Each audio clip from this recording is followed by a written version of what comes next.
ভালো ছিল আর প্রাইস রেঞ্জটাও ভীষণ অ্যাফোর্ডেবল অন্যান্য জায়গার তুলনায়।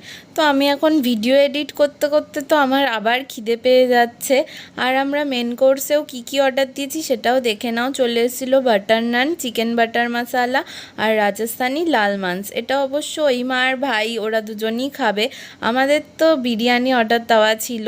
তো এখানে ওদের ভিডিও করতে করতে আমাদের অতি প্রতীক্ষিত বিরিয়ানি চলে এসছে। আমরা অর্ডার করেছিলাম দুটো স্পেশাল মাটন বিরিয়ানি। আর অনির্বাণ বিরিয়ানি খেয়ে কী বলছে সেটা তোমরাও শুনে নাও।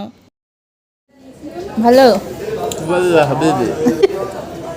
বিরিয়ানিটা নিয়ে জাস্ট কিছু বলার নেই। এখানে দেখো আমি নেচে নেচে বিরিয়ানি এনজয় করছি আর মাটনটা ভীষণ টেস্টি আর সফট ছিল। এখানে দুই মা খাওয়া শেষে ফিরনি অর্ডার দিয়েছিল, সেটাই ওরা খাচ্ছিল। দেন খাওয়া দাওয়া সেরে আমরা বেরিয়ে পড়েছিলাম, চলে গেছিলাম প্যাবরাইজে। সবাই আইসক্রিম খেয়ে বাড়ি রওনা দিয়েছি।